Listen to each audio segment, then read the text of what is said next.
한 장 인생 황혼의 의미. 나이가 들면 몸은 서서히 굳어가고 예전 같지 않은 기억력에 스스로 놀라며 눈앞에 세상이 낯설게 느껴질 때가 많아진다. 많은 이들은 그 순간 두려움에 빠지고 젊음을 잃어버렸다는 상실감에 사로잡힌다. 하지만 부처님은 말씀하셨다. 늙음이란 슬픔의 그림자가 아니라 깨달음의 문을 열어주는 열쇠라고. 어느 날 한 제자가 울먹이며 부처님 앞에 와 앉았다. 세존이시여, 제 몸이 늙어가고 있습니다. 예전처럼 일어나 걷기도 힘들고 가까운 이들과 대화를 나누는 것도 점점 줄어듭니다. 제가 살아온 세월이 무엇이었는지, 앞으로 남은 삶을 어떻게 보내야 할지 막막합니다. 부처님은 잠시 제자의 손을 잡고 가만히 눈을 감으셨다. 그대는 지금 세상의 큰 진리를 배우고 있는 것이다. 젊음은 달려가는 강물 같아 멈추지 않지만 노년은 흐름을 비추는 거울과 같아 삶의 본 모습을 보게 한다. 제자는 눈물을 훔치며 물었다. 그렇다면 늙음은 괴로움이 아니라는 말씀입니까? 부처님은 미소 지으며 고개를 끄덕였다. 괴로움이라 여기는 것은 집착에서 비롯된다. 젊음을 붙잡고 싶기에 늙음을 괴롭다 하고 건강을 지키고 싶기에 병듦을 원망한다. 그러나 본래 모든 것은 변한다. 늙음도 변함의 한 모습일 뿐. 그 속에 두려움은 없고 있는 그대로의 자연만 있을 뿐이다. 부처님은 제자들을 모아놓고 이렇게 일러주셨다. 어느 날 늙은 사슴이 있었다. 젊었을 때는 숲을 달리며 누구보다도 힘이 세고 재빠르게 달렸지만 이제는 다리가 후들거려 먹이를 구하기조차 힘들었다. 사슴은 한탄하며 말했다. 내 몸이 나를 버렸구나. 나는 이제 아무것도 할 수 없구나. 그때 숲에 지혜로운 새가 내려와 속삭였다. 그대의 다리가 느려진 것은 더 이상 달릴 필요가 없다는 신호다. 이제는 숲을 바라보고 바람을 들으며 젊은 날 미처 보지 못한 것을 들여다보라는 부름이다. 부처님은 말씀을 멈추고 제자들을 바라보셨다. 늙음은 버림이 아니라 초대다. 세상을 깊이 보고 자신을 깨닫게 하는 초대다. 제자는 고개를 숙이며 다시 물었다. 그러나 세존이시여, 저는 늙어감이 너무나 두렵습니다.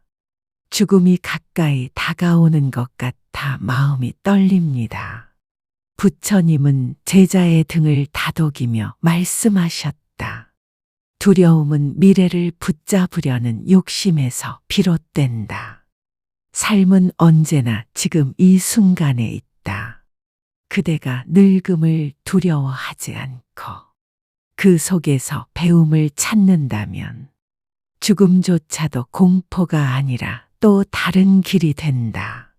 부처님은 또 다른 이야기를 들려주셨다. 옛날에 한 농부가 있었다. 젊었을 때는 밭을 갈고 씨를 뿌리며 풍성한 수확을 꿈꾸었지만 세월이 흐르자 삽을 들 힘조차 잃었다. 농부는 슬퍼하며 말했다. 내 삶은 이제 쓸모없다. 나는 아무것도 할 수 없다. 그러나 그의 아들이 다가와 말했다.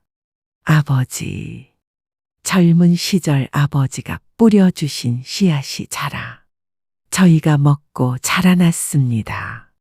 이제는 저희가 밭을 갈겠습니다. 아버지는 그늘에 앉아 저희를 보아 주십시오. 부처님은 눈길을 들어 제자들을 보며 말씀하셨다. 농부는 자신의 노년을 헛되다 여겼으나 사실 그 삶은 이미 많은 열매를 남겼다. 노후란 더 이상 뭔가를 만들지 못하는 시간이 아니라 그동안 지은 공덕과 사랑이 꽃피는 계절이다. 제자는 눈을 감고 한참을 고개 끄덕였다. 마치 무거운 짐이 내려앉은 듯 가슴이 가벼워졌다. 부처님은 마지막으로 일깨워 주셨다.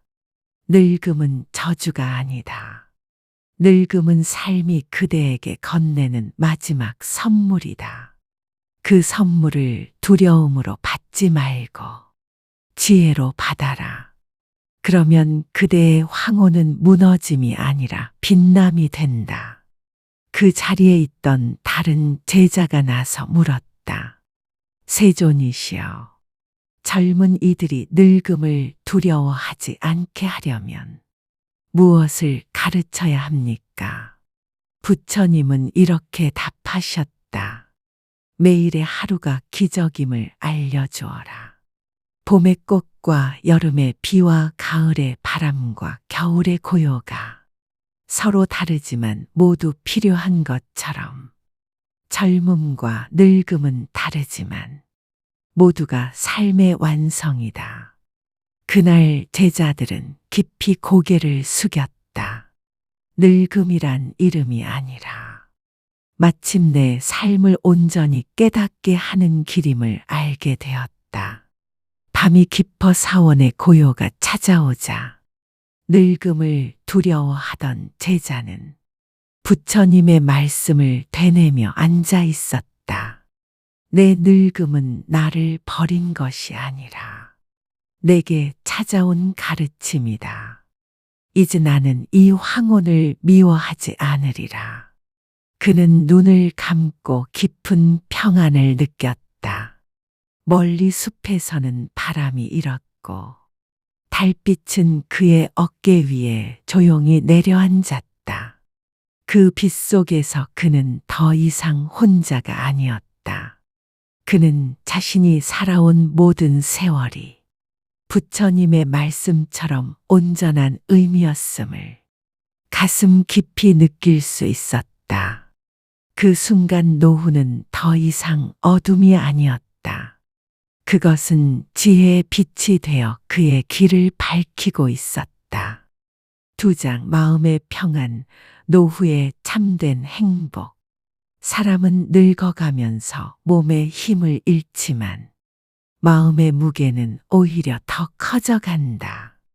젊을 때는 일과 가정에 바빠 마음을 돌볼 겨를이 없었으나 황혼에 이르면 고요 속에서 자신의 내면과 마주하게 된다. 그때 어떤 이는 평안을 얻고 어떤 이는 불안을 얻는다. 어느 날 한 노인이 부처님 앞에 다가와 눈물을 흘렸다. 세존이시여, 저는 젊었을 때 부와 권세를 좇았습니다. 가정을 돌보지 못했고 이웃을 외면하며 제 욕심을 채우는 데에만 급급했습니다. 이제 늙은이 남는 것은 허무와 후회뿐입니다. 저는 행복하게 노후를 보낼 자격이 없는 것 아닙니까? 부처님은 잠시 눈을 감고 노인의 말을 들으셨다. 그대는 아직도 자신을 벌하고 있구나. 그러나 과거는 이미 강물처럼 흘러가 붙잡을 수 없다. 남은 삶이 바로 그대가 다시 씨앗을 뿌릴 밭이다. 노인은 흐느끼며 고개를 들었다. 하지만 세존이시여, 이 나이에 무엇을 할 수 있겠습니까? 늙은 몸으로 다시 무슨 선행을 할 수 있단 말입니까?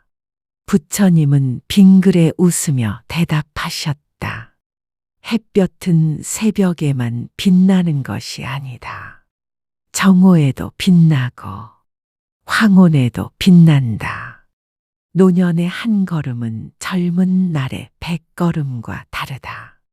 그대가 한번 미소 짓는 것만으로도 누군가의 어둠을 밝힐 수 있다.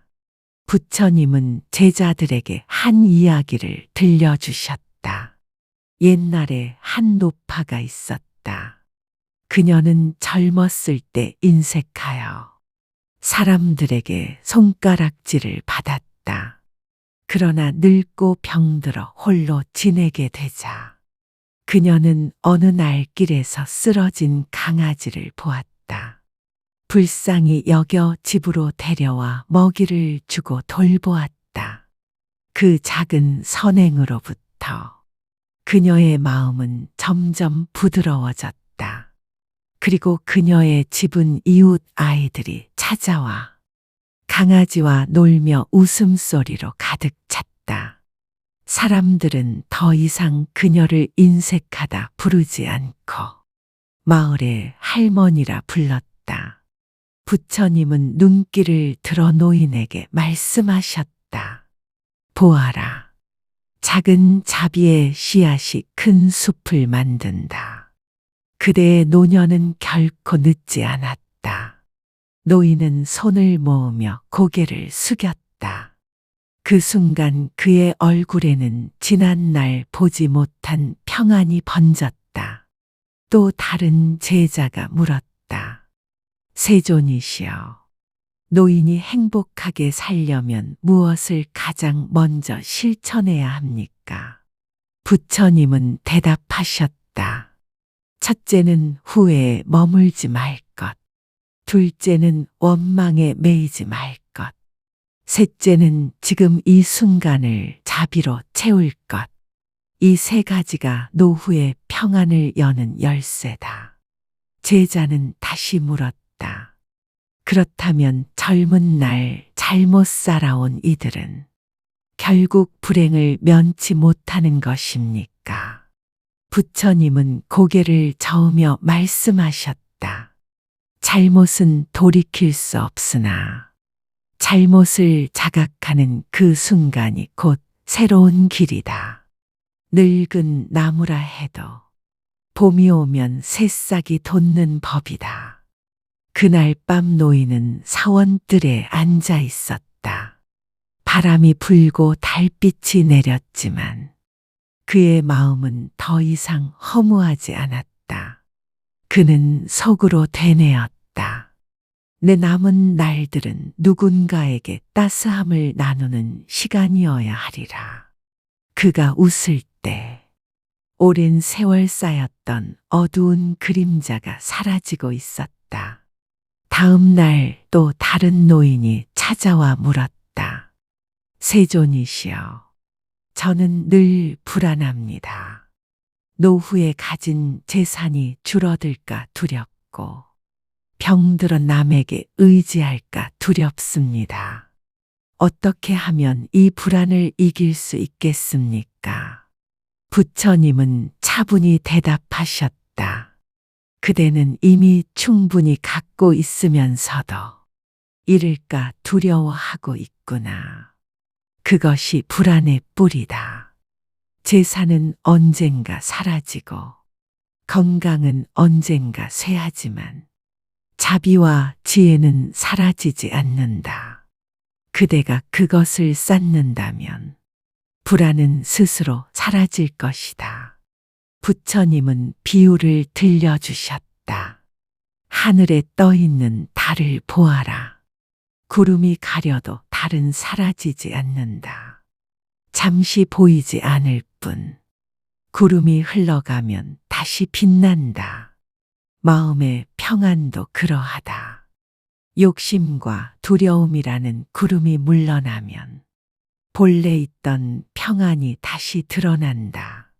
노인은 깊이 절하며 눈을 감았다.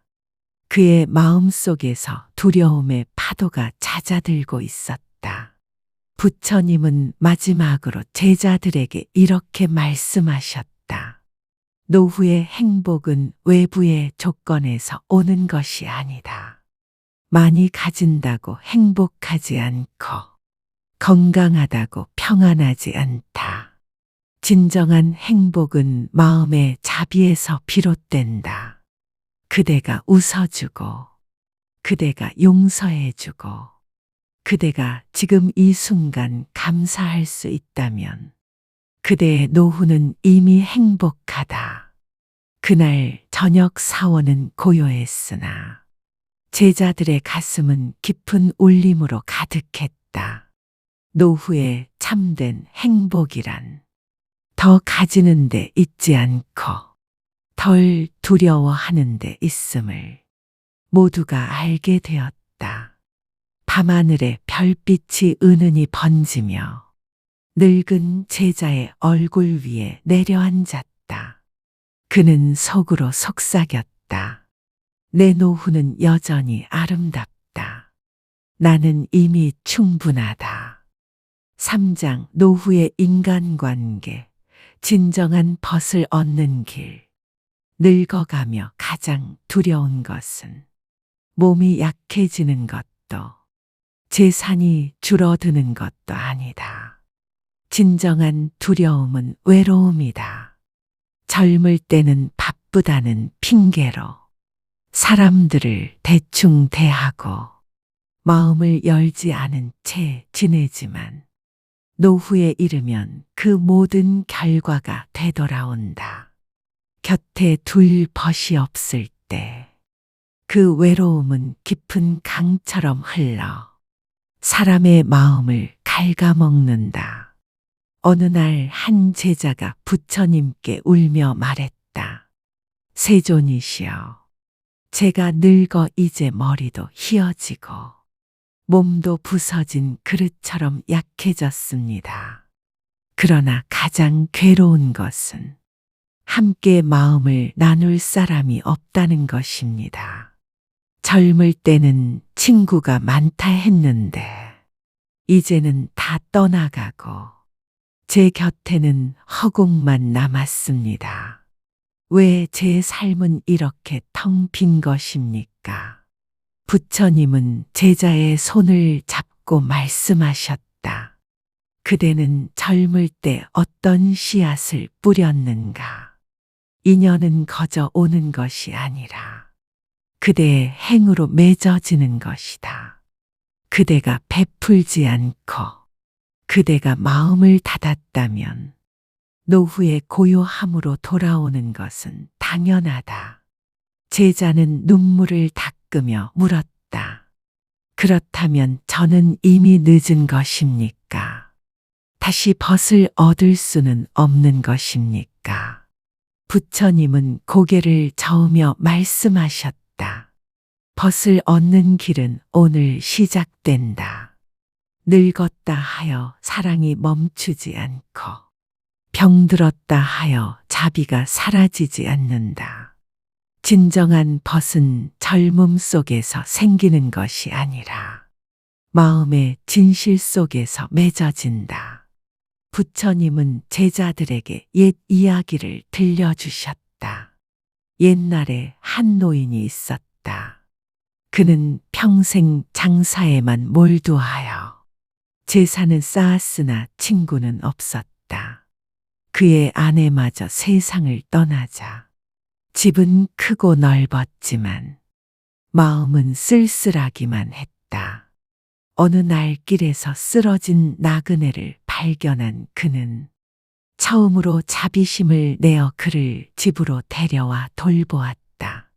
며칠을 함께 지내는 동안 두 사람은 이야기를 나누며 웃음을 되찾았다. 그 나그네는 떠나며 말했다. 당신이 나를 살려주었으니 나는 당신을 벗으로 여깁니다. 그날 이후로 그 노인은 사람을 대하는 법을 바꾸었고 여생은 웃음과 따뜻함으로 채워졌다. 부처님은 제자들을 바라보며 말씀하셨다. 벗은 오랜 세월을 나눈 사람만이 아니다. 지금 이 순간 마음을 나누는 이가 곧 벗이다. 그대가 오늘 웃어주고 오늘 손을 내밀면 그 순간 곁에 있는 이가 벗이 된다. 다른 제자가 물었다. 세존이시여, 노후의 가족과의 관계가 멀어져 서로 원망이 깊어지면 그 또한 큰 괴로움이 됩니다. 어떻게 풀어야 합니까? 부처님은 말씀하셨다.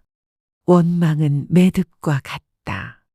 세월이 지나면 매듭은 더 단단해지고 풀기가 어렵다. 그러나 사랑과 용서는 칼과 같아. 그 매듭을 단번에 끊을 수 있다. 부모가 자식을 용서하고 자식이 부모를 이해할 때 그 매듭은 풀리고 그 안에서 진정한 벗이 태어난다. 부처님은 또 다른 비유를 들려주셨다. 두 나무가 있다. 처음에는 서로 멀리 떨어져 있어. 바람 불면 흔들리며 서로 외로웠다.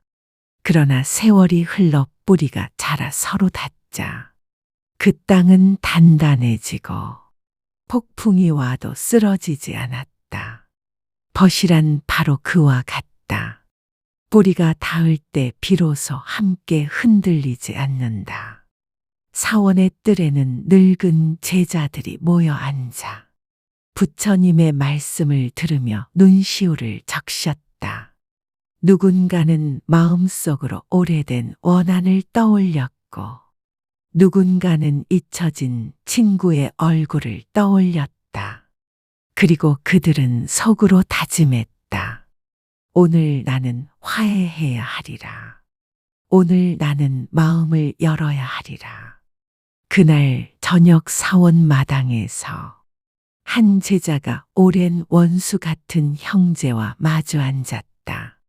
처음에는 침묵이 흘렀지만 곧 그들은 서로 눈물을 흘리며 손을 잡았다. 사원의 등불은 고요히 빛났고 그들의 얼굴에는 따뜻한 웃음이 피어올랐다.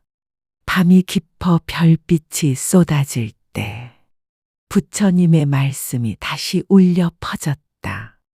노후의 행복은 혼자가 아님에서 온다.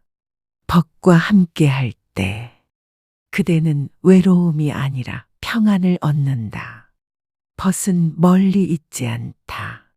그대가 마음을 연 그 순간 곁에 있다. 그리고 부처님은 마지막으로 말씀하셨다. 인간의 마지막 길은 누구도 홀로 갈 수 없다. 벗이란 삶의 길동무이자 죽음의 길목까지 함께하는 인연이다. 그러므로 그대는 묻지 말라. 누가 내 곁에 있느냐가 아니라 내가 누구의 곁에 있어줄 수 있는가를 묻고 살아라. 그 말씀은 제자들의 가슴 깊이 새겨졌다. 그리고 그날 이후 그들은 서로에게 벗이 되려 애썼고 그 속에서 외로움은 점점 사라졌다. 별빛은 사원의 지붕 위로 고요히 내려앉았다. 늙은 제자는 혼잣말처럼 속삭였다. 나는 더 이상 혼자가 아니다. 내 마음을 열자. 세상은 이미 나의 벗이 되어 있었다. 내장, 병과 죽음, 두려움 없는 준비. 늙어가며 누구도 피할 수 없는 손님이 있다. 바로 병과 죽음이다. 사람은 젊을 때는 마치 영원히 살 것처럼 걷지만 늙어서는 매일 아침 눈을 뜰 때마다 오늘이 마지막일 수도 있음을 느낀다. 그 두려움이 깊어질수록 삶은 고통으로 변한다. 어느 날 한 제자가 부처님께 다가와 말했다.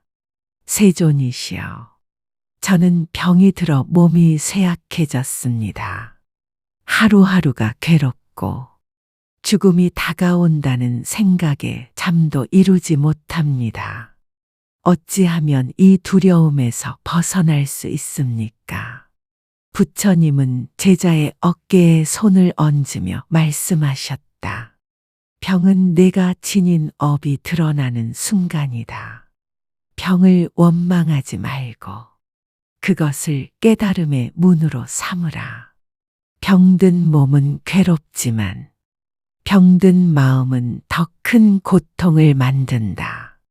제자는 떨리는 목소리로 물었다. 그렇다면 죽음은 무엇입니까? 죽음 뒤에는 끝이 있습니까? 아니면 또 다른 길이 있습니까? 부처님은 고요히 눈을 감았다가 뜨며 말씀하셨다. 죽음은 문과 같다. 끝이 아니라 다음 길로 들어서는 문이다. 어리석은 이는 그 문 앞에서 울부짖지만 지혜로운 이는 문을 열고 미소 지으며 나아간다. 죽음을 두려워하는 것은 태어나기를 두려워하지 않는 것과 같다. 너는 태어남을 두려워하지 않았으면서 왜 죽음을 두려워하느냐? 부처님은 제자들에게 한 이야기를 들려주셨다. 옛날에 한 여인이 있었다. 그녀는 아들을 잃고 미쳐버릴 듯 울부짖었다. 죽은 아들을 살려달라며 세상의 모든 의원과 수행자를 찾아다녔다. 마지막으로 부처님께 와서 애원했다. 세존이시여, 제 아들을 살려주십시오. 부처님은 말씀하셨다. 그대가 한 번도 죽음을 겪지 않은 집에서 겨자씨 한 알만 구해오면 내가 그 아이를 살려주리라. 여인은 온 마을을 헤매며 집집마다 물었다. 당신의 집은 죽은 이가 없습니까? 그러나 죽음을 겪지 않은 집은 단 하나도 없었다. 그제야 여인은 깨달았다. 죽음은 누구도 피할 수 없는 길이라는 것을. 그리고 그 아들을 품에 안고 눈물을 흘리며 말했다. 이제 나는 내 아들을 떠나보내겠습니다. 그 순간부터 그녀는 고통이 아닌 이해와 수용 속에서 평안을 얻었다. 부처님은 말씀하셨다. 죽음을 모르는 이는 슬픔 속에 빠지고 죽음을 아는 이는 삶을 깊이 사랑한다. 죽음이 끝이 아님을 아는 이는 매 순간을 감사히 살게 된다. 제자 중 한 명이 물었다. 세존이시여, 그렇다면 우리는 죽음을 어떻게 준비해야 합니까? 부처님은 대답하셨다. 죽음을 준비한다는 것은 곧 삶을 준비하는 것이다. 오늘의 마음을 청정히 하고 오늘의 행을 선하게 하라. 그러면 내일이 오지 않아도 두렵지 않다. 부처님은 또 다른 비유를 말씀하셨다. 한 나그네가 먼 길을 떠나려 한다. 그는 가벼운 짐만을 챙기고 마음의 집착은 내려놓는다. 짐이 무거우면 길은 괴롭지만 가벼우면 어디든 걸어갈 수 있다. 죽음의 길도 이와 같다. 재산과 원망, 집착을 내려놓은 이는 죽음을 두려움 없이 맞는다. 사원의 뜰에서 늙은 제자들은 이 말씀을 들으며 자신의 삶을 돌아보았다. 어떤 이는 여전히 재산에 집착했고 어떤 이는 원망에 사로잡혀 있었다. 그러나 부처님의 말씀은 그들의 마음을 하나씩 풀어주었다. 그날 밤 한 제자는 혼잣말로 기도했다. 세존이시여, 오늘 내가 가진 원망을 내려놓겠습니다. 내일 내가 떠난다 해도 평안히 떠날 수 있도록 제 마음을 비워내겠습니다. 별빛 아래 그의 눈은 고요히 빛났고 죽음은 더 이상 괴물이 아니었다.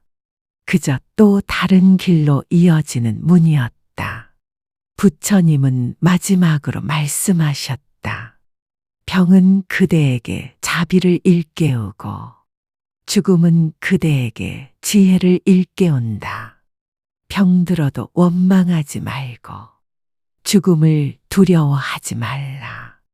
그대가 지금 사랑하고 지금 선행을 행한다면 죽음은 그저 미소 속에서 지나가는 손님일 뿐이다. 그리고 부처님은 눈을 감으며 말씀을 마치셨다. 죽음을 두려워하지 않는 자만이 진정한 삶을 산다. 5장 노후의 지혜, 적게 가지고 크게 누리는 삶. 나이가 들면 많은 것을 소유했어도 그것이 기쁨이 되기보다 짐이 되는 순간이 찾아온다. 재산이 많아도 자식 간의 다툼이 되고 집이 넓어도 혼자 사는 외로움이 깊어질 뿐이다. 그래서 부처님은 말씀하셨다. 많이 가진 자가 부자가 아니라 적게 필요로 하는 자가 참 부자다. 어느 날 한 제자가 물었다. 세존이시여, 저는 평생 돈을 모으고 땅을 넓히며 살아왔습니다.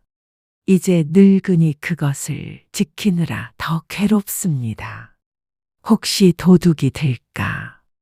혹시 자식들이 다툴까? 혹시 내일 쓰지 못한 채 두고 떠나지 않을까? 이 생각에 마음이 무겁습니다. 부처님은 그를 바라보며 말씀하셨다. 내가 가진 재산이 너를 지키는 것이 아니라 내가 그것을 지키느라 괴로워하는구나. 많이 가진 자는 항상 잃을까 두려워하고 적게 가진 자는 늘 자유롭다. 제자는 고개를 숙이며 말했다. 그렇다면 저는 지금까지 헛된 삶을 산 것입니까? 부처님은 고요히 웃으시며 말씀하셨다. 그대가 무엇을 가졌는지가 중요한 것이 아니라 그대가 그것을 어떻게 쓰는지가 중요하다. 많이 가진 자도 베풀면 자유롭고 적게 가진 자도 탐하면 괴롭다. 삶의 크기는 소유가 아니라 마음의 너비에서 정해진다. 부처님은 제자들에게 옛 이야기를 들려주셨다. 옛날 한 마을에 큰 부자가 살았다. 그는 재산이 많았지만 늘 불안해. 하루도 편히 잠을 이루지 못했다. 반면 마을 끝에 사는 한 가난한 농부는 겨우 하루 먹을 만큼만 있었지만 매일 웃으며 노래했다. 사람들은 부자와 농부를 비교하며 물었다. 왜 가진 것이 많은 이는 불안해하고 가진 것이 적은 이는 즐겁게 사는가? 부처님은 말씀하셨다. 부자는 가진 것을 잃을까 두려워하고 농부는 오늘 하루를 감사히 여기기 때문이다. 적게 가지고 크게 누린다는 것은 바로 오늘의 삶에 감사하는 것이다. 그날 저녁 한 노승이 부처님 곁에 앉아 말했다. 세존이시여, 저는 이제 늙어 몸도 약해지고 더는 제자들을 가르칠 힘도 없습니다. 그러나 여전히 제가 잃어버릴까 두려워하는 것이 있습니다. 그것은 제 명성입니다. 사람들이 저를 잊어버릴까 두렵습니다. 부처님은 그의 손을 잡으며 말씀하셨다. 명성 또한 재산과 같다. 지니고 있을 때는 사람들을 모으지만 잃게 될 때는 마음을 괴롭힌다. 명성을 내려놓을 때 비로소 참된 자유를 얻는다. 그대의 삶이 남에게 남는 것이 중요한 것이 아니라 그대가 오늘 평안히 웃는 것이 더 소중하다. 한 젊은 제자가 다시 물었다. 세존이시여, 그러면 우리는 무엇을 소유해야 합니까? 아무것도 갖지 말라는 뜻입니까? 부처님은 대답하셨다. 그대가 가져야 할 것은 재산이 아니라 지혜다. 그대가 간직해야 할 것은 집착이 아니라 자비다. 재산은 생과 살을 넘지 못하지만 지혜와 자비는 죽음 너머까지 이어진다. 적게 소유해도 지혜와 자비를 지닌 자는 크게 누리는 삶을 사는 것이다. 부처님은 또 하나의 비유를 들려주셨다. 바닷물은 아무리 많아도 목을 축이지 못한다. 그러나 한 잔의 맑은 샘물은 갈증을 해소한다. 사람의 욕망은 바닷물 같아 끝이 없고 사람의 지혜는 샘물 같아 적어도 충족을 준다. 그러므로 많은 것을 가지려 애쓰지 말고 맑은 마음 하나를 가지려 애써라. 사원에 놓인 제자들은 이 말씀을 듣고 가만히 눈을 감았다. 그들은 젊은 날 돈과 명예와 권력을 위해 살아왔다. 그러나 지금 남은 것은 몸의 고단함과 마음의 불안뿐이었다. 이제야 깨달았다. 적게 가질 때 마음이 가벼워지고 그 가벼움 속에서 참된 기쁨이 생긴다는 것을. 그날 밤 한 제자는 불 앞에 앉아 기도했다. 오늘 나는 더 가지려는 마음을 내려놓겠습니다. 오늘 나는 작은 것에 감사하겠습니다. 오늘 나는 적게 가지면서 크게 누리는 지혜를 배우겠습니다. 불빛은 잔잔히 흔들렸고 그의 마음은 고요히 평안해졌다. 많이 가진 것이 행복이 아니라 작은 것에도 웃을 수 있는 마음이 행복임을 그는 비로소 깨달았다. 부처님은 마지막으로 말씀하셨다. 노후에 행복하려면 집을 크게 지을 필요도 재산을 많이 모을 필요도 없다. 하루를 감사히 맞이하고 이웃과 웃음을 나누며 작은 것에 만족하는 자가 진정 가장 크게 누리는 사람이다. 6장 관계의 지혜, 용서와 화해. 세상에서 가장 풀기 어려운 매듭은 사람과 사람 사이의 매듭이다. 돈의 빚은 갚으면 끝나지만 마음의 원한은 갚아도 남는다. 그래서 부처님은 말씀하셨다. 원한은 원한으로 풀리지 않는다. 오직 용서와 자비로 풀린다. 어느 날 한 제자가 부처님 앞에 나와 울먹이며 물었다. 세존이시여, 제 이웃은 늘 저를 괴롭히고 모욕합니다. 저는 그를 미워하다가 밤잠도 이루지 못합니다. 어찌해야 이 괴로움에서 벗어날 수 있습니까? 부처님은 잠시 눈을 감고 고요히 대답하셨다. 그대가 불을 들고 다른 일을 태우려 하면 먼저 그 불에 그대의 손이 타는 법이다. 미움은 상대를 해치는 것 같지만 사실은 자신을 먼저 태우는 독이다. 제자는 고개를 숙이며 중얼거렸다. 그러나 어찌 용서할 수 있겠습니까? 그가 저지른 잘못이 너무도 크고 깊습니다. 부처님은 부드럽게 미소 지으며 말씀하셨다. 하늘을 향해 독을 뿌린다 한들 하늘이 닫히지 않고 결국 그 독은 다시 그대에게 내린다. 용서는 상대를 위한 것이 아니라 그대 자신의 자유를 위한 것이다. 그리고 옛 이야기를 들려주셨다. 어느 마을에 두 농부가 살았다. 한 농부는 늘 이웃과 다투며 원망을 쌓았다. 또 다른 농부는 같은 상황에서도 화해하며 웃음을 지었다. 세월이 흘러 두 농부가 죽고 나서 첫 번째 농부는 원망의 불 속에서 괴로워했고 두 번째 농부는 화해의 빛 속에서 평안히 쉴 수 있었다. 사람의 삶은 그가 쌓은 원망과 용서의 무게에 따라 달라진다. 그날 저녁 또 다른 제자가 물었다. 세존이시여, 저는 제 아버지를 용서하지 못합니다. 어린 시절 늘 저를 꾸짖고 매질하셨습니다. 그 그림자가 아직도 저를 괴롭힙니다. 부처님은 그의 어깨에 손을 얹으며 말씀하셨다.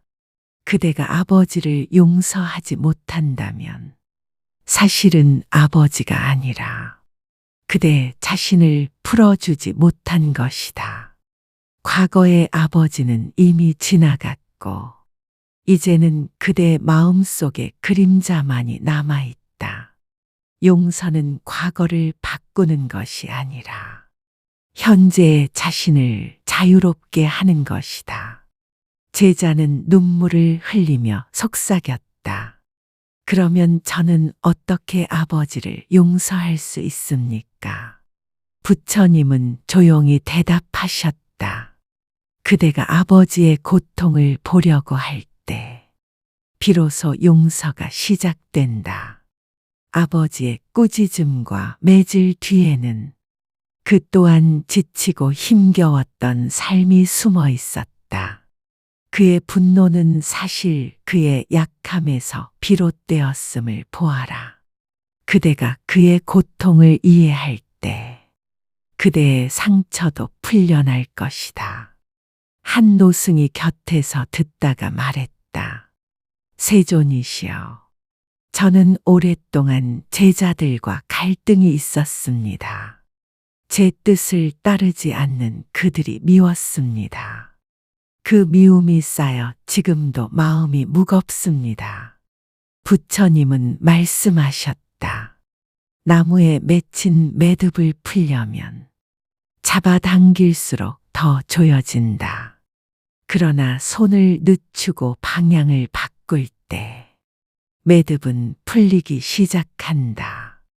사람과의 관계도 그러하다. 억지로 꺾으려 하지 말고 부드럽게 바라보고 기다릴 때 화해가 시작된다. 제자들은 그 말씀을 듣고 깊이 고개를 끄덕였다. 그때 부처님은 제자들을 데리고 강가로 나가셨다. 맑은 물이 흐르고 있었다. 부처님은 손에 흙을 쥐어 물에 던지며 말씀하셨다. 흙을 물에 던지면 처음엔 물이 흐려진다. 그러나 시간이 지나면 다시 맑아진다. 사람의 마음도 그러하다. 원망을 던지면 처음엔 흐려지지만 시간과 자비로 기다리면 다시 맑아진다. 한 어린 제자가 그 장면을 보며 물었다. 세존이시여, 그러면 화해란 무엇입니까? 부처님은 대답하셨다. 화해란 내 마음을 맑게 하는 것이다. 상대가 먼저 변해야 하는 것이 아니라 내가 먼저 맑아져야 한다. 맑아진 마음은 결국 상대도 맑게 한다. 제자들은 그 말을 들으며 강물에 손을 담갔다. 차가운 물결이 손을 씻어내듯 그들의 마음도 조금씩 씻겨 내려갔다. 부처님은 마지막으로 말씀하셨다. 노후에 행복하려면 과거의 원망을 내려놓고 현재의 화해를 택해야 한다. 원망을 품은 채 늙으면 고통이 깊어지고 용서하며 늙으면 미소가 깊어진다. 그러니 매일 저녁 스스로에게 물어라.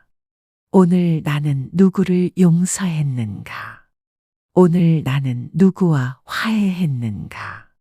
그 물음 속에서 노후의 평안은 자라난다. 7장 죽음을 준비하는 지혜 두려움에서 자유로.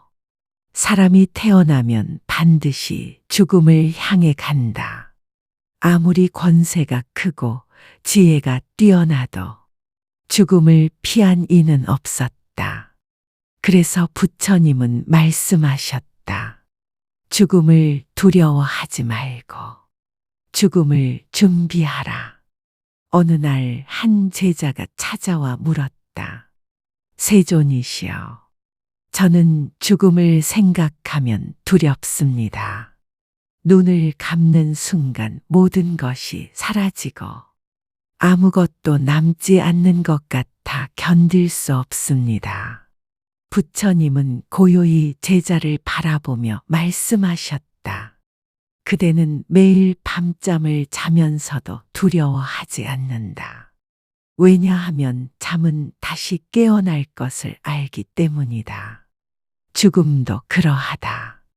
죽음은 끝이 아니라 새로운 깨어남이다. 제자는 고개를 저으며 속삭였다. 그러나 저는 죽은 뒤 어디로 가는지 알 수 없습니다. 혹시 괴로운 곳에 떨어지지 않을까 두렵습니다. 부처님은 대답하셨다. 그대가 지금 짓는 마음과 행위, 곧 그대가 가는 길을 만든다. 맑은 마음은 맑은 길을 열고, 탐욕과 분노는 어두운 길을 연다. 죽음이 두려운 까닭은 지금의 삶이 바르지 못하기 때문이다. 제자는 눈을 감고 깊은 숨을 내쉬었다.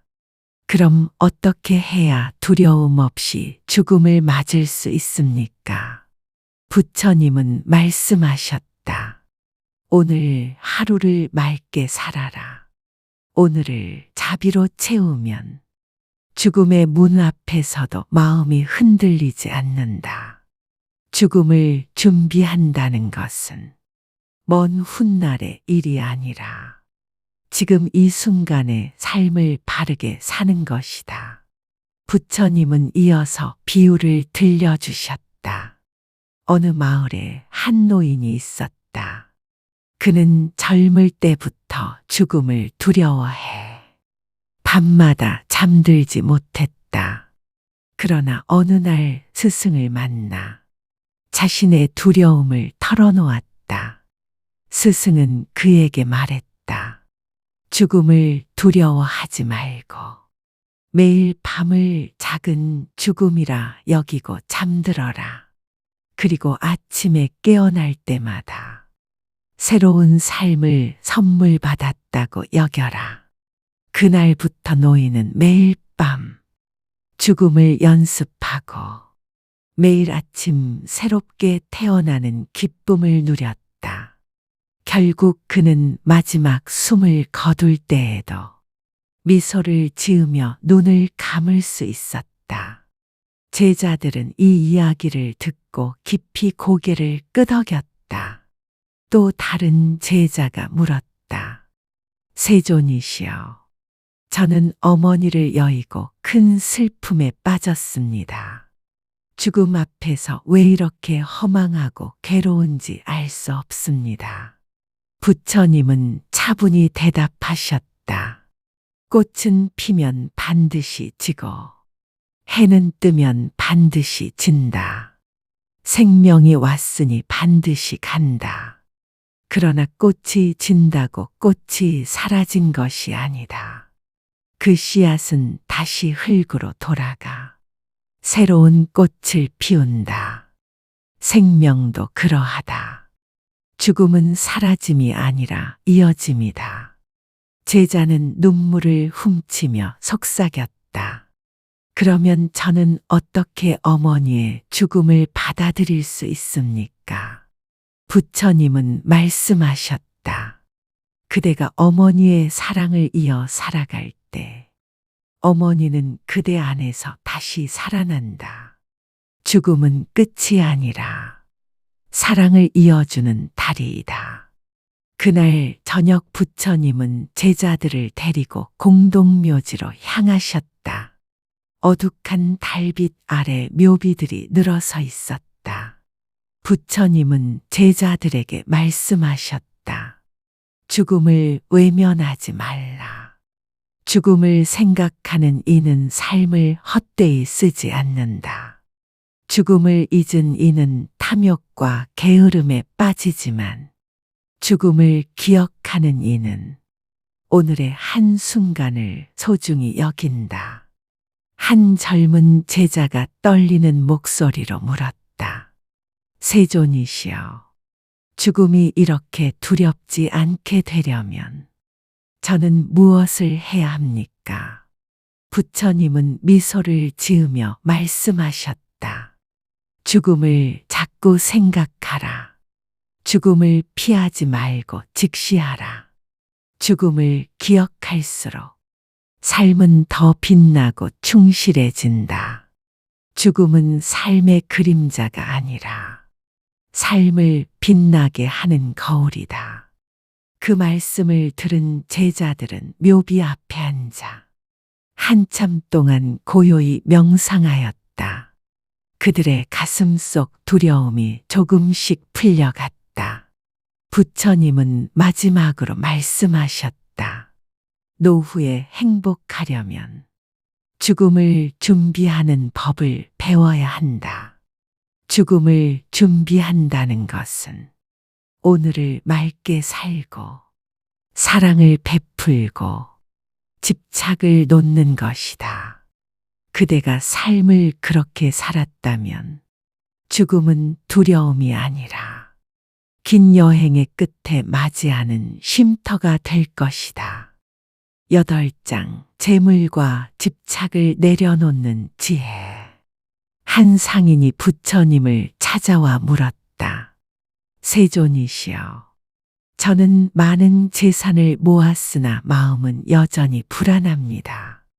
혹시 잃어버릴까 두렵고 자식들이 다투게 될까 걱정됩니다. 부자는 편안해야 할 것 같은데 저는 오히려 더 괴롭습니다. 부처님은 조용히 대답하셨다. 가난한 자가 물을 구하듯 부자도 욕심을 구한다. 모자라 괴로운 것도 집착이고 넘쳐 괴로운 것도 집착이다. 집착은 그릇에 담긴 독과 같아 많을수록 생명을 해친다. 상인은 고개를 숙이며 말했다. 그렇다면 재산을 버려야 합니까? 부처님은 말씀하셨다. 재산을 버리라는 것이 아니라 집착을 버리라는 것이다. 손에 쥔 금은 그대의 것이 아니라 잠시 맡겨진 것일 뿐이다. 그대가 쥐고 있다 놓을 줄 모르면 그대가 금을 가진 것이 아니라 금이 그대를 쥐고 있는 것이다. 제자들이 이 말을 듣고 고개를 끄덕였다. 부처님은 이어서 비유를 들려주셨다. 옛날 한 농부가 있었다. 그는 일생 동안 땅을 넓히고 곡식을 모으는 데만 몰두했다. 그의 창고에는 곡식이 가득했지만 그의 얼굴에는 웃음이 없었다. 죽음이 다가오자 그는 두려움에 사로잡혀 울부짖었다. 내가 쌓아온 이 모든 것을 두고 가야 한다니 나는 빈손이 되었다. 그때 곁에 있던 스승이 말했다. 너는 곡식 하나도 가져가지 못하지만 내가 이웃에게 베푼 작은 쌀 한 줌은 너와 함께 할 것이다. 그제야 농부는 깨달았다. 쌓은 것은 흩어지고 나눈 것은 남는다는 것을 한 제자가 물었다. 세존이시여, 그러면 가난한 사람은 어떻게 해야 합니까? 그들에게는 가진 것이 적으니 집착할 것도 적지 않습니까? 부처님은 말씀하셨다. 재물에 많고 적음은 문제가 아니다. 마음이 집착하는 순간 작은 동전 하나에도 사로잡힌다.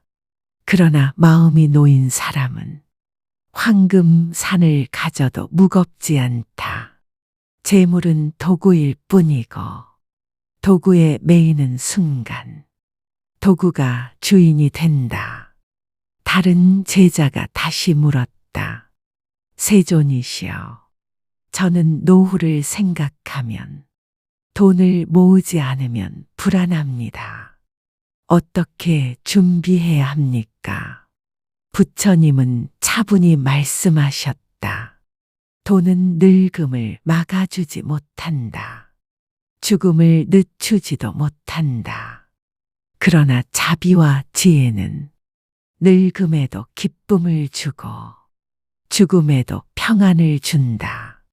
노후의 준비란 재산을 쌓는 것이 아니라 마음을 쌓는 것이다. 매일 작은 선행을 모으고 매일 작은 자비를 베푸는 것이 가장 든든한 노후의 재산이다. 부처님은 또 하나의 이야기를 들려주셨다. 한 마을에 두 형제가 있었다. 형은 재산을 많이 모았고 동생은 재산은 적지만 나눔을 좋아했다. 세월이 흘러 형은 많은 땅과 집을 가졌지만 죽음을 맞을 때 홀로 외로웠다. 아무도 그의 곁에 있지 않았다.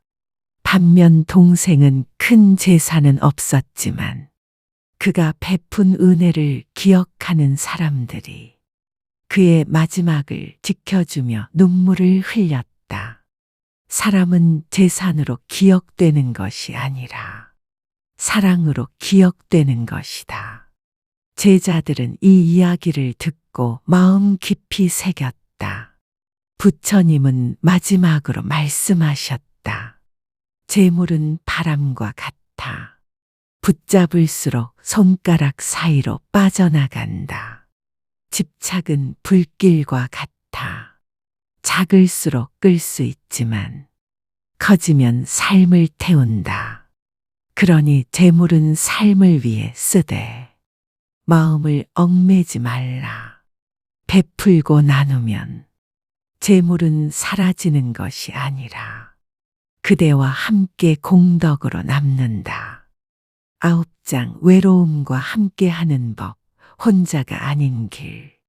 한 노승이 부처님께 나와 눈물을 흘리며 말했다. 세존이시여, 저는 이제 늙어 동료도 떠나고 자식들도 먼 곳에 있어 늘 홀로 밥을 먹고 홀로 잠을 잡니다. 이 고독이 제 목숨보다 더 무겁습니다. 왜 저는 이렇게 홀로 남겨져야 합니까? 부처님은 조용히 그를 바라보며 말씀하셨다. 외로움은 벌이 아니다. 외로움은 그대가 자신을 만날 기회이다. 사람은 늘 누군가와 함께 하려 하면서 정작 자기 마음과는 함께 하지 못한다. 그래서 혼자가 되는 순간 두려움에 휩싸이는 것이다. 노승은 흐느끼며 말했다. 그러나 세존이시여, 밤마다 깊은 정막 속에 앉아 있으면 가슴이 시리고 죽음의 그림자가 다가오는 것 같아 견딜 수가 없습니다. 부처님은 빙글에 미소를 지으며 말씀하셨다. 외로움은 빈 방과 같다. 그대가 무엇을 채우느냐에 따라 감옥이 되기도 하고 도량이 되기도 한다. 정막 속에 두려움을 채우면 그 방은 무덤이 되고 정막 속에 자비와 지혜를 채우면 그 방은 도량이 된다. 제자들이 고개를 끄덕이며 귀를 기울였다. 부처님은 또 한 가지 이야기를 들려주셨다. 옛날 한 여인이 남편을 잃고 홀로 살았다. 그녀는 매일 저녁마다 텅 빈 집이 두려워 이웃집 아이들을 불러 노래를 들려주었다. 아이들의 웃음소리가 방안을 채우자 그녀는 더 이상 외롭지 않았다. 그녀는 깨달았다. 내가 외로운 것이 아니라 내 마음이 비어 있었구나. 내 마음에 누군가의 기쁨을 채우면 외로움은 사라진다는 것을 부처님은 말씀하셨다. 외로움을 없애려 하지 말고 외로움과 함께 걸어라. 외로움은 수행의 길동무여 그대의 마음을 비추는 등불이다. 그대가 외로움을 두려워하지 않으면 외로움은 스승이 된다. 한 제자가 물었다. 세존이시여, 사람은 왜 나이가 들수록 외로움을 크게 느끼는 것입니까? 부처님은 대답하셨다. 젊을 때는 바깥의 일로 마음이 분주하다. 일이 동무가 되고 욕망이 동무가 된다. 그러나 나이가 들면 그 모든 것이 떠난다. 그때 비로소 자신과 마주 앉게 된다. 그것을 외로움이라 부르지만 사실은 자기 마음을 보는 순간이다.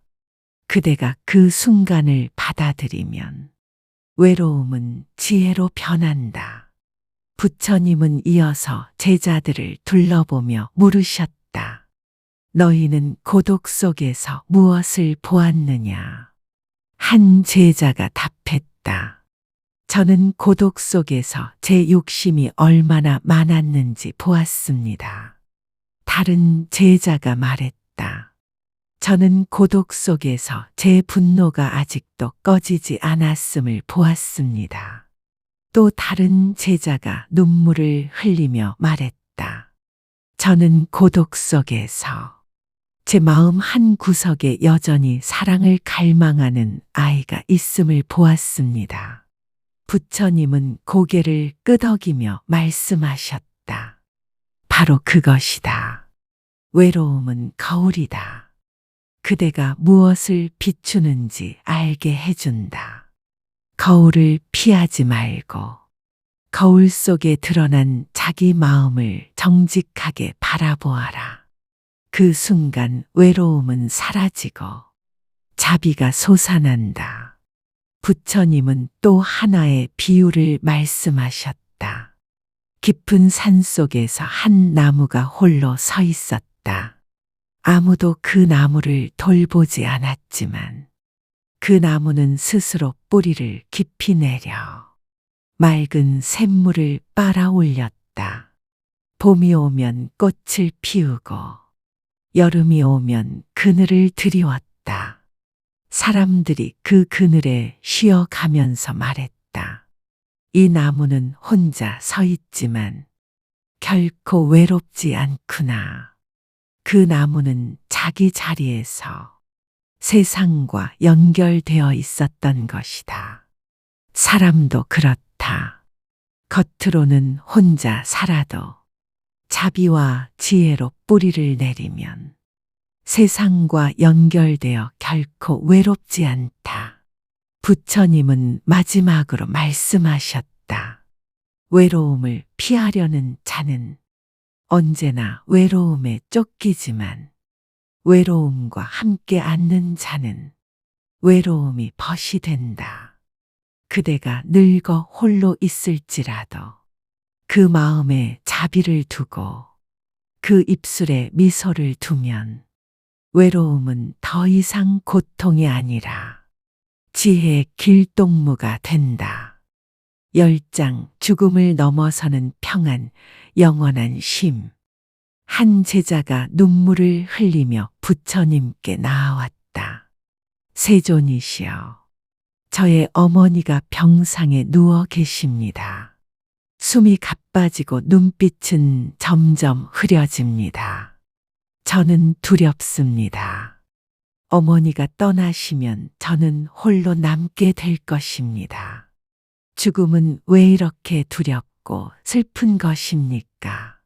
부처님은 그의 어깨에 손을 얹고 말씀하셨다. 죽음을 두려워하는 것은 생명을 잘못 본 까닭이다. 사람은 죽음을 끝으로 여기지만 죽음은 하나의 변환일 뿐이다. 꽃이 시들어도 씨앗을 남기듯 사람도 숨을 거두어도 마음의 흔적을 남긴다. 그 흔적이 바로 업이고 인연이다. 제자는 흐느끼며 물었다. 그러나 세존이시여, 저는 어머니와 다시 만날 수 없다는 생각에 가슴이 미어집니다. 부처님은 빙글에 미소를 지으며 말씀하셨다. 바닷물이 증발하여 구름이 되고 구름이 비가 되어 다시 강물로 흐른다. 그대가 보기의 모양은 달라졌지만 본질은 여전히 물이다.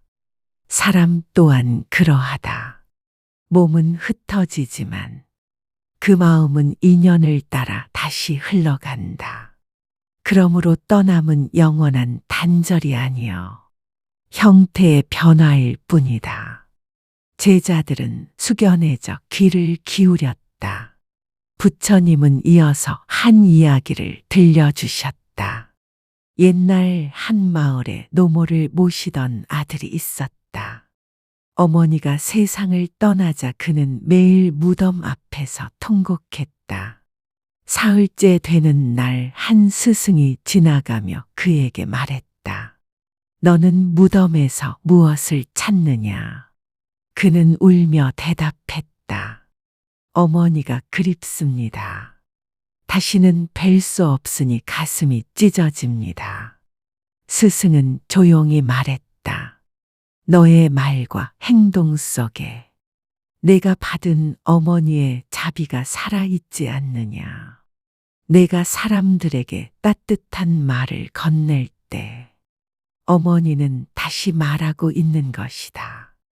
내가 굶주린 자에게 음식을 나눌 때 어머니는 다시 손을 내밀고 있는 것이다. 그러니 무덤에서 찾지 말고 너의 삶 속에서 찾으라. 제자들은 그 말을 듣고 눈시울이 붉어졌다. 부처님은 말씀하셨다. 사랑하는 이와의 이별은 누구에게나 고통이다. 그러나 그 고통 속에 진실이 있다. 그대가 사랑한 만큼 그대 안에 그 사람이 살아있다. 그러므로 죽음은 결코 끝이 아니다. 한 제자가 또 물었다. 세존이시여, 죽음의 순간 두려움을 없앨 방법이 있습니까? 부처님은 대답하셨다. 죽음을 두려워하지 않으려면 사는 동안 죽음을 준비해야 한다. 죽음은 준비 없는 자에게는 낯선 손님이지만 준비한 자에게는 오랜 벗이다. 사는 동안 자비를 닦고 마음을 맑게 가꾸면 죽음은 두려움이 아니라 안식이 된다. 부처님은 또 한 가지 비유를 들려주셨다. 여행자가 먼 길을 걸어 하루 종일 햇볕 아래 땀을 흘렸다. 저녁 무렵 작은 여관에 이르러 문을 열고 들어가니 밥상이 차려져 있고 따뜻한 물이 준비되어 있었다. 그는 안도의 숨을 내쉬며 말했다. 이제 쉴 수 있구나. 죽음 또한 그러하다. 온갖 욕망과 고통의 길을 걸은 뒤 마침내 도착한 쉼의 자리이다. 그러니 두려워할 것이 아니라 마음의 짐을 내려놓을 때가 되었음을 알아야 한다. 부처님은 제자들을 둘러보며 말씀하셨다. 너희는 매일 밤 잠에 들며 죽음을 연습하고 매일 아침 눈을 뜨며 새 생을 얻는다. 잠에서 깨어나듯 죽음 또한 다른 세상에서 눈을 뜨는 것이다. 그러니 죽음을 원망하지 말고 삶의 또 다른 문으로 받아들여라. 한 노승이 손을 모아 합장하며 말했다. 세존이시여, 저는 이제 나이가 많아 언제 죽음이 올지 모릅니다. 그날이 두렵지 않도록 무엇을 해야 합니까? 부처님은 조용히 대답하셨다. 남은 날들을 사랑으로 채워라. 누군가의 손을 잡아주고 누군가의 상처를 어루만져라. 자비로 하루를 보내면 그대는 이미 두려움 없는 죽음을 준비한 것이다. 죽음은 자비의 마음을 꺾지 못한다. 자비는 죽음을 넘어 영원히 남는다. 부처님은 마지막으로 말씀하셨다. 삶은 강물처럼 흘러와 바다로 가고 죽음은 바다의 품에 안기는 순간이다. 그 바다는 두려움의 어둠이 아니라 평안의 빛이다. 그러므로 그대는 죽음을 두려워하지 말고 영원한 쉼으로 받아들여라. 죽음을 넘어서는 평안은 바로 그대의 마음속 자비에서 시작된다.